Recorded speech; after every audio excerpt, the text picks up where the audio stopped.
So we'll continue with the unit 5 non linear pharmacokinetics. तो उसमें हम डिफरेंस देखेंगे लीनियर और नॉन लीनियर फार्माकोकाइनेटिक्स में डिफरेंस क्या है। तो पहले ग्राफ देख लेते हैं। तो यहाँ पे ये सबसे पहले लीनियर शो करेगा यानी फर्स्ट ऑर्डर शो करेगा, then mixed order and then zero order. तो यहाँ पे जो ग्राफ होता है कुछ इस तरीके से होता है।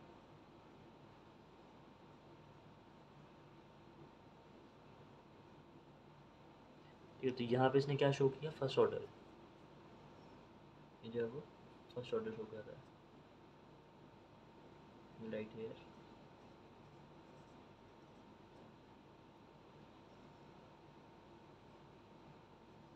फर्स्ट ऑर्डर शो कर रहा है यहाँ पे मिक्स्ड ऑर्डर,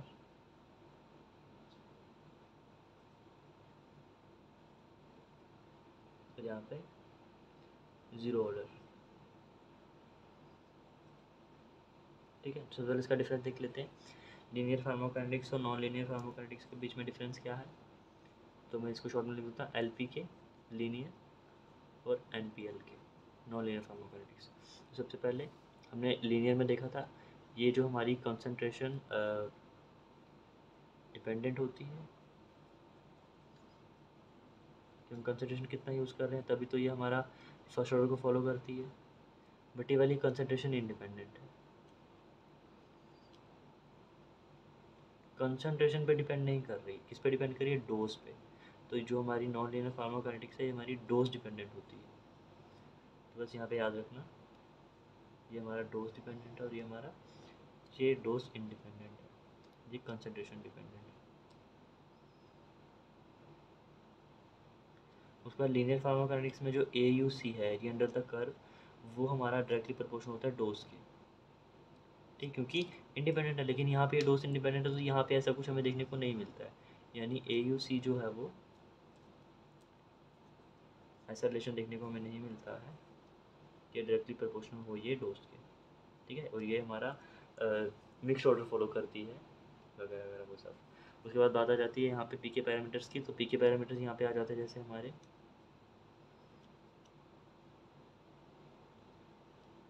क्लियरेंस हो गया, वॉल्यूम ऑफ डिस्ट्रीब्यूशन हो गया, टी हाफ हो गया, एक्सेट्रा एक्सेट्रा। तो ये सब जो होते हैं हमारे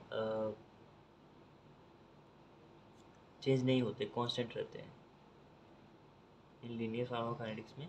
लेकिन यहाँ पर ये मेन पार्ट है, तो यहाँ पर जो हमारे पीके पैरामीटर्स हैं वो वेरिएबल होते हैं।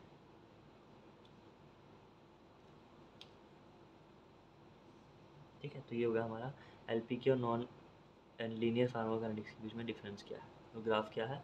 उसके बाद वही है test to determine non linearity. तो वो यही दो टेस्ट हैं, the two test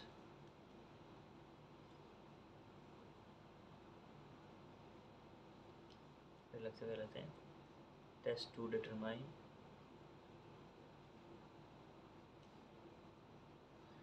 non linearity. ठीक है, तो इसमें दो टेस्ट हैं। एक तो पहला यही है, पीके पैरामीटर्स को देखो। अगर पीके पैरामीटर्स कांस्टेंट हैं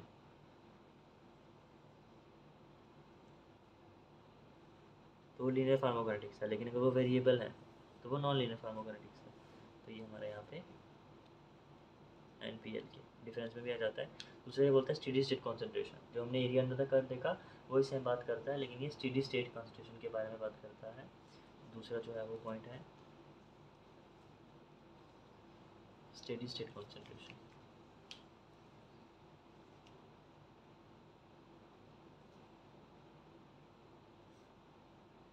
तो अगर जो स्टेडी स्टेट कॉन्सेंट्रेशन है डिफरेंट डोजेज पर हम डिटरमाइन करेंगे।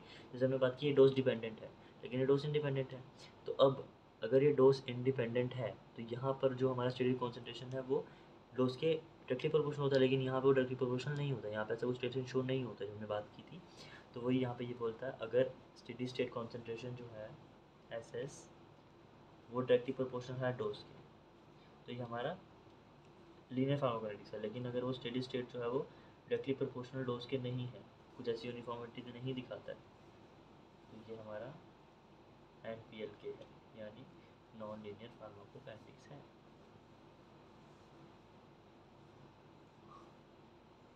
ठीक है, तो ये हमारा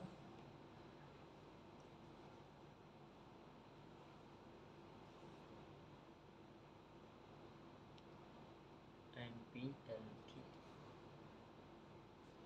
LPK यानी लीनियर फार्माकोकाइनेटिक्स है। तो नॉन लीनियर फार्माकोकाइनेटिक्स को टेस्ट करने के कौन से दो मेथड्स हैं?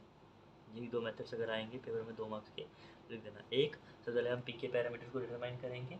अगर इंपॉर्टेंट पीके पैरामीटर्स जो हम डिटरमाइन कर रहे हैं वो कांस्टेंट आ रहे हैं तो ये एलपीके है, लेकिन अगर वो वेरिएबल आ रहे हैं तो अगर वो वेरिएबल आ रहे हैं तो नॉन लीनियर फार्माकोकाइनेटिक्स है। शॉर्ट फॉर्म में लिख रहा हूँ, एलपीके नॉन एलपीके मतलब लीनियर फार्माकोकाइनेटिक्स है, एनपीएलके नॉन लीनियर फार्माकोकाइनेटिक्स। ठीक है, तो इसी में हमारा नॉन लीनियर फार्माकोकाइनेटिक्स और लीनियर फार्माकोकाइनेटिक्स और नॉन लीनियर फार्माकोकाइनेटिक्स के बीच में डिफरेंस भी हो गया, और कैसे हम उसको डिटरमाइन करते हैं वो भी हमने वो कर लिया। और इसका रीज़न क्या है स्टेडी स्टेट कंसिडरेशन का? क्योंकि वो डोज पे डिपेंडेंट होता है। ठीक है, तो डोज पे डिपेंड करेगा, मतलब जैसे डोज चेंज करेंगे वैसे वैसे वो भी चेंज होगा, तो डायरेक्टली प्रोपोर्शनल वाला रिलेशन तो शो नहीं करेगा, इसलिए वो नॉन लीनियर फार्माकोकाइनेटिक्स में दिख जाएगा।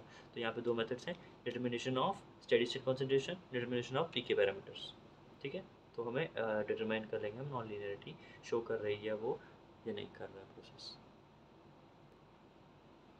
अब नेक्स्ट है कैसे कौन कौन से फैक्टर्स हैं इफेक्ट कर रहे हैं इसको, या फिर sources of variability, sources of non linearity कह सकते हैं, कॉजेज, फिर सोर्सेज पूछ सकता है, नॉन लीनियरिटी क्यों हमें लीनियरिटी शो नहीं होती है, या फिर हम उसको वेरिएबिलिटी भी कहते हैं। तो ये तो पूरा रट्टा मारने वाली बात है,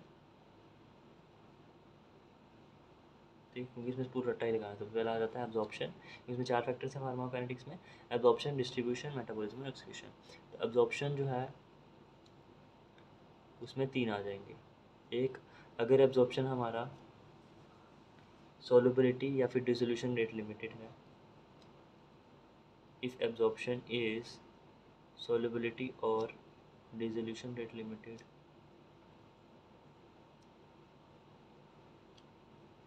तो हमें नॉन लीनियरिटी शो होगी। दूसरा, अगर if absorption involves carrier mediated transport,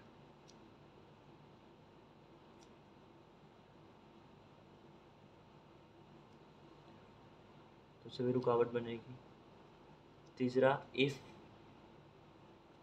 the मतलब जो हम ड्रग यूज़ कर रहे हैं वो सैचुरेट हो जाता है बाय द हेपेटिक मेटाबॉलिज्म, तो if the absorption involves the hepatic metabolism, liver उस ड्रग को अगर मेटाबोलाइज कर देता है तो।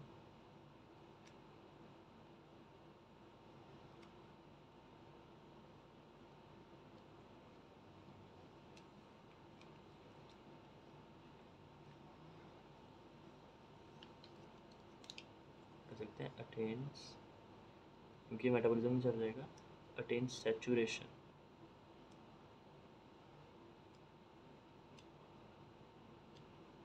जब लिवर में मेटाबॉलिज्म हो रहा हो तब वो सैचुरेट हो जाए। तो ये 3 है, तो ये 3 लाइन अच्छे से याद रखनी, कौन कौन सा। अगर हमारा एब्जॉर्प्शन जो है राइट है, इफ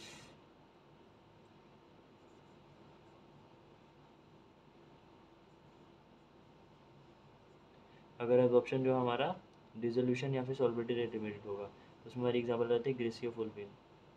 ठीक है, हम ड्रग ग्लिसियोफुलविन लेते हैं तो वो हमारा नॉन लीनियरिटी शो करता है, क्योंकि उसमें सॉल्बिलिटी और डिसोल्यूशन रेट लिमिटेड है।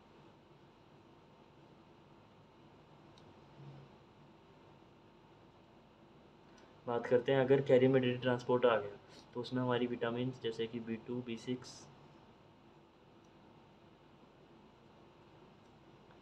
B2, B6, B9 इन्वॉल्व होती हैं, उसकी वजह से नॉन लीनियरिटी आती है। दूसरा है अगर वो सेचुरेट हो जाए हेपेटिक मेटाबॉलिज्म में, तो उसमें हमारे पास एग्जांपल है प्रोपेनोल,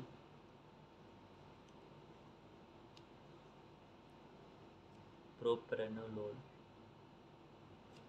या फिर वरापामिल जैसे ड्रग्स।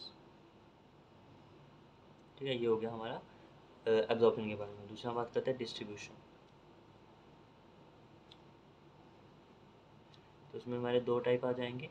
एक तो अगर डिस्ट्रीब्यूशन हमारा प्रोटीन बाइंडिंग हो रहा हो, एक protein binding, if it involves protein binding,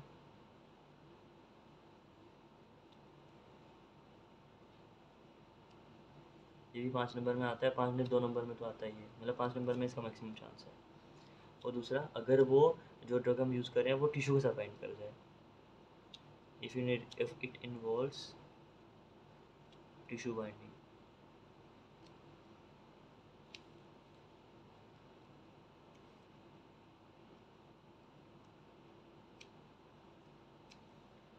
तो प्रोटीन बाइंडिंग में याद रखना एग्जांपल फिनाइल ब्यूटाजोल,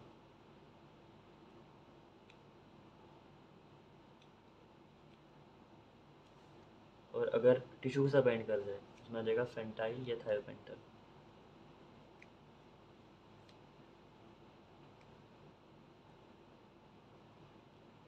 फेंटाइल, फेंटिएवाइल, फेंटाइल या थायोपेंटल, जो हम पढ़ते हैं जनरल एनेस्थेटिक्स में। ठीक है, योगा डिस्ट्रीब्यूशन के बारे में। मेटाबॉलिज्म एक्सक्रीशन के बारे में देख लेते हैं।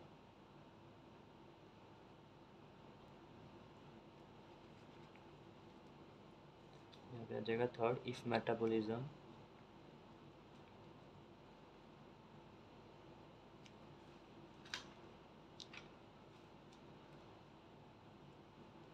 इज, सबसे पहले पढ़ा जाएगा कैपेसिटी लिमिटेड।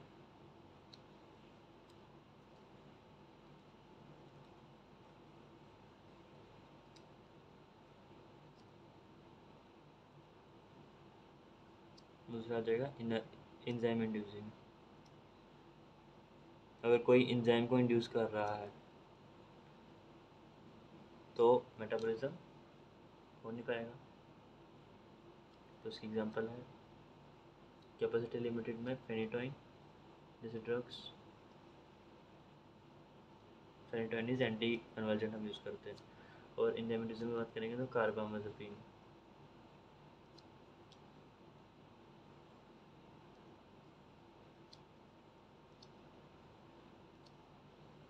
कार्बामेज़ेपिन, ठीक है, स्पेलिंग का थोड़ा ध्यान रख देना। फोर्थ है लास्ट एक्सक्रीशन, अगर एक्सक्रीशन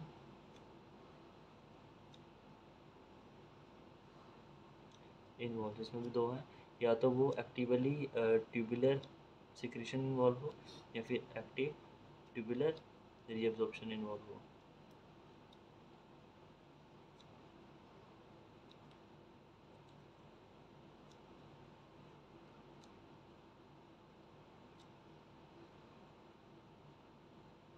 उसकी वजह से भी हमें नॉन लिनियरिटी देखने को मिलती है।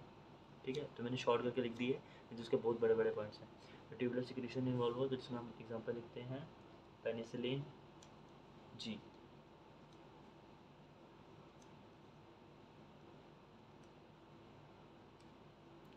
और जैसे एक्टिवल ट्यूबुलर रीअब्जॉर्प्शन इन्वॉल्व जैसे हमारे वाटर सॉल्युबल हो गए,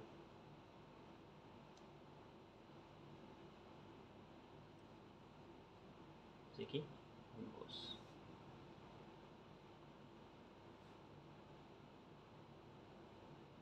इनकी वजह से हमें नॉन लिनियरिटी देखने को मिलती है। लास्ट हमारा मिचेल्स मेंटन इक्वेशन, तो मेरा लास्ट है माइकल्स मेंटन इक्वेशन।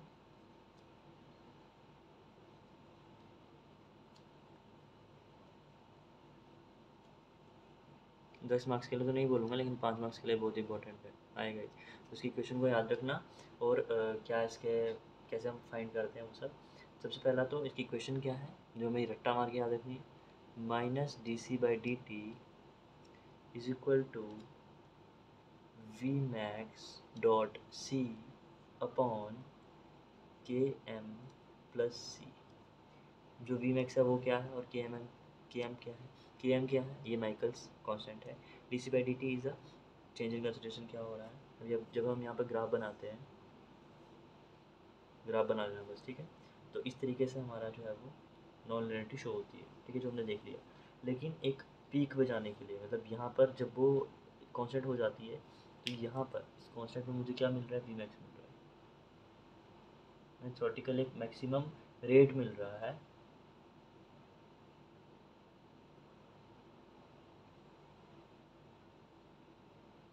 ठीक है, तो यहाँ पर मुझे क्या मिल रहा है, वी मैक्स मिल रहा है। तो ये वी मैक्स है जो थ्योरेटिकल मैक्सिमम रेट है उस ड्रग का, इस तरीके से वो डिस्ट्रीब्यूट हो रहा है। ठीक है, तो ये है minus D C by T T, ये है मेरा कंसनट्रेशन। जब इसका मैं आधा करूँगा यहाँ पर,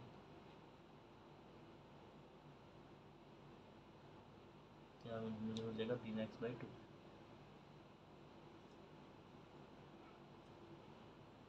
मैं बार बार लिखूँगा नहीं कि फर्स्ट ऑर्डर कहाँ फॉलो कर रहा है, मिक्स ऑर्डर कहाँ फॉलो कर रहा है, और इतना फर्स्ट ऑर्डर फॉलो कर रहा है, फिर बीच में मिक्स ऑर्डर, फिर बाद में जीरो ऑर्डर, वो सबको बताइए। ठीक है, तो उस तरीके से याद रखना, ये इसका ग्राफ है, ये इसकी क्वेश्चन है जो हमें याद रखनी है। ठीक है, और यहाँ पे 3 कंडीशन आती है। पहली कंडीशन, जब हमारा के एम इज इक्वल टू सी होगा। दूसरी कंडीशन, जब हमारा के एम बहुत ज़्यादा बड़ा होगा सी से। तीसरी कंडीशन, जब हमारा के एम बहुत ज़्यादा छोटा होगा सी से। ठीक है, तो 3 कंडीशन आई।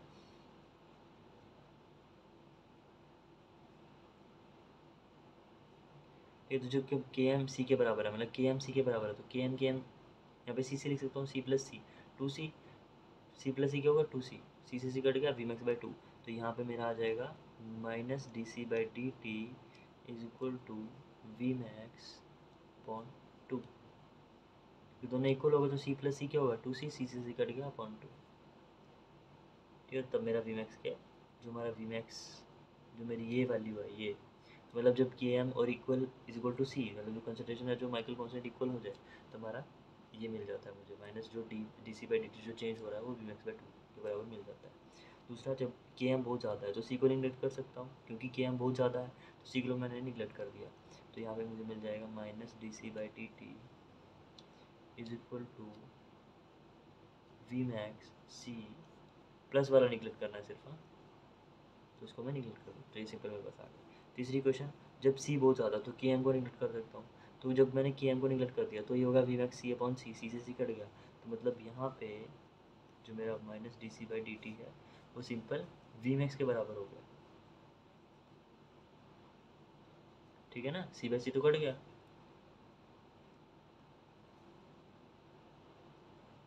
ठीक है, तो इस ग्राफ से ये मुझे इसकी 3 कंडीशन मिल गई कि ये इसकी पॉसिबिलिटी है, जब के एम इज इक्वल टू सी, के एम बहुत ज़्यादा सी से है और के एम बहुत ज़्यादा सी से कम है।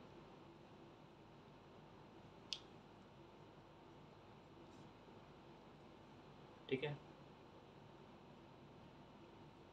ठीक है, ये तो हो गया इसका इजी पार्ट। अब मुझे वी मैक्स और के एम निकालना है, तो नेक्स्ट पार्ट है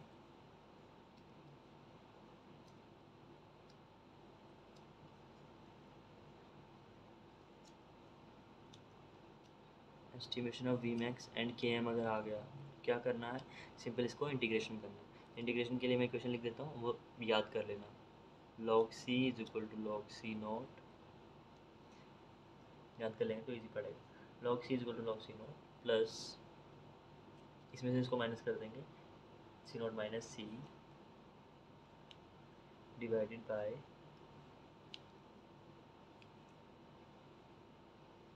ठीक है, डिवाइडेड बाय जो रकम आएगी यहाँ पे वो यहाँ पे भी आएगी, और minus V max T upon नीचे क्या देगा, के एम 2.303 के एम, सेम यहाँ पे लिख देना 2.303 के एम क्या है यहाँ पे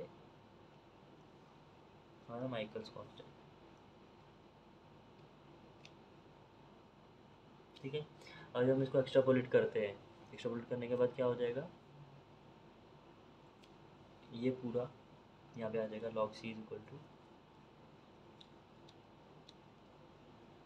लॉग सी का सी नॉट का, सी नॉट वाला इन इसकी पहले वाली कंसिडरेशन, तो जब मैं इसको एक्स्ट्रापोलेट करूँगा तो लॉग ये एक्स्ट्रापोलेट वाला ये पूरा का पूरा गायब हो जाएगा, minus V max T upon 2.303 K M. होता क्या है, ये जो एक्स्ट्रापोलेट है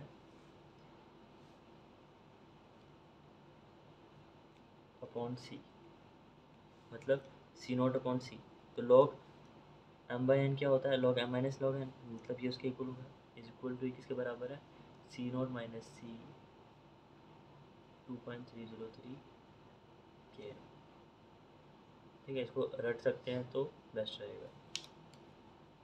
तो ये जो मेरी इक्वेशन है, इसी इक्वेशन से मैं एस्टिमेट कर सकता हूँ।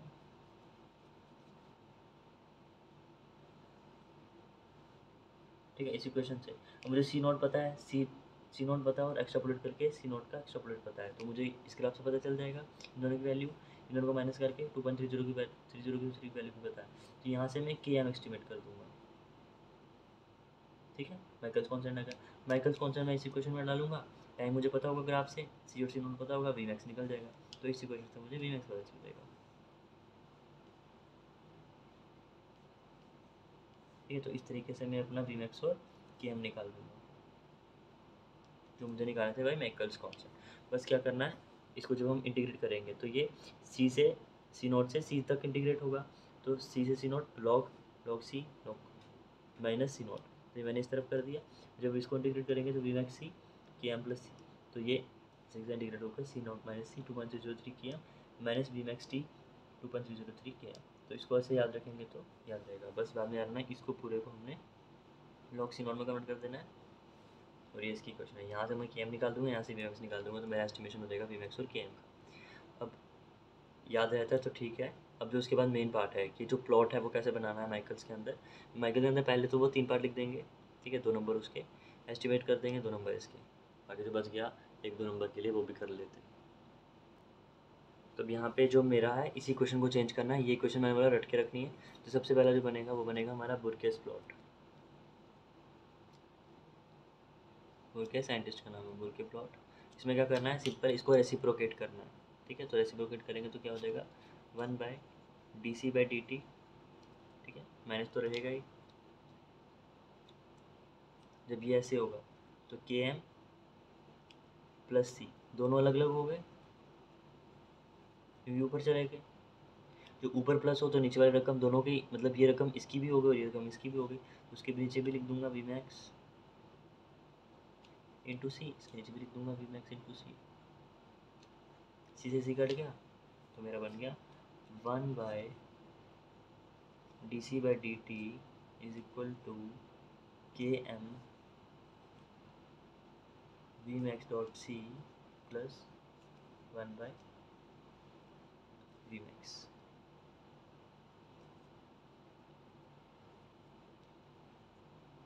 तो इसमें हम करते क्या है, सिंपल प्लॉट बना देते हैं। ये प्लॉट ऊपर वाले का था, तो उसका प्लॉट बनाएंगे उस तरीके से बना देंगे। इसके बीच में और इसके बीच में तो हो जाएगा 1/dc/dt, और यहाँ पे हो जाएगा 1/c। मुझे स्लोप निकालनी है तो मुझे के एम वी एम एक्स को एस्टिमेट करना है। ठीक है, तो इस तरीके का मुझे भी मिल जाता है प्लॉट। तो ये स्लोप जो मुझे मिली है,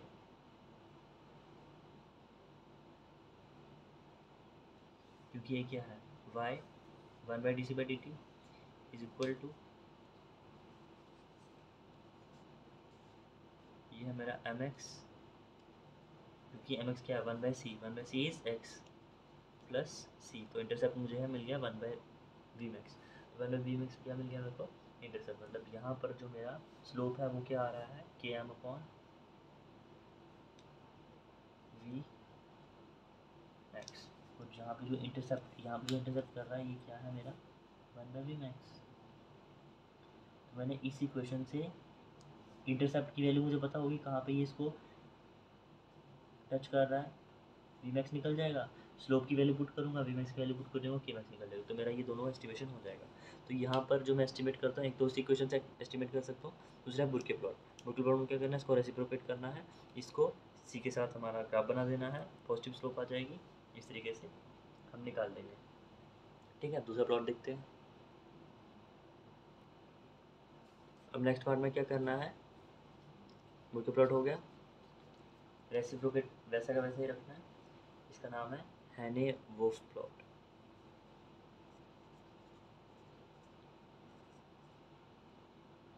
हैने-वुल्फ प्लॉट रेसिप्रोकेट हो गया। अब इसको सी से मल्टीप्लाई कर देंगे, तो सी से मल्टीप्लाई कर देंगे C D C by D T ठीक है, सी एम लग सकते हैं, सी मैक्स लिख सकते हैं, अभी सी याद रखेंगे, K M upon V max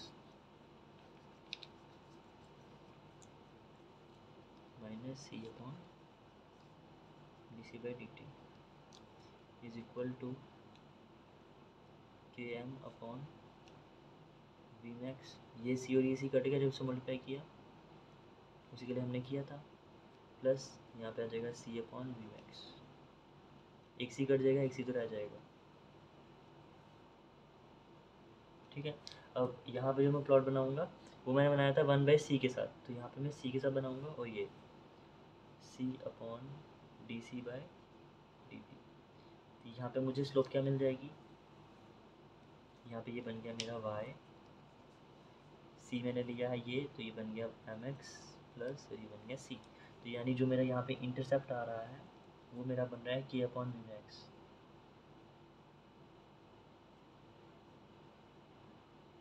जो पिछली बार मेरा स्लोप बन रहा था, और यहाँ पे जो स्लोप है वो मेरा क्या बन रहा है, सिंपल 1/v मैक्स, तो मतलब मुझे स्लोप मिल जाएगी यहाँ से, तो मेरे वी मैक्स निकल गई, फिर वी मैक्स की वैल्यू यहाँ पुट करूँगा, इंटरसेप्ट मुझे पता है, ये इंटरसेप्ट की वैल्यू इतनी होगी, तो मुझे के एम मिल जाएगा, तो मुझे के एम और वी मैक्स दोनों एस्टिमेट हो जाएंगे बाय द हैने-बूल्स प्लॉट। सिंपल क्या करना है, तो पहले रेसिप्रोकेट किया मैंने यहाँ पे,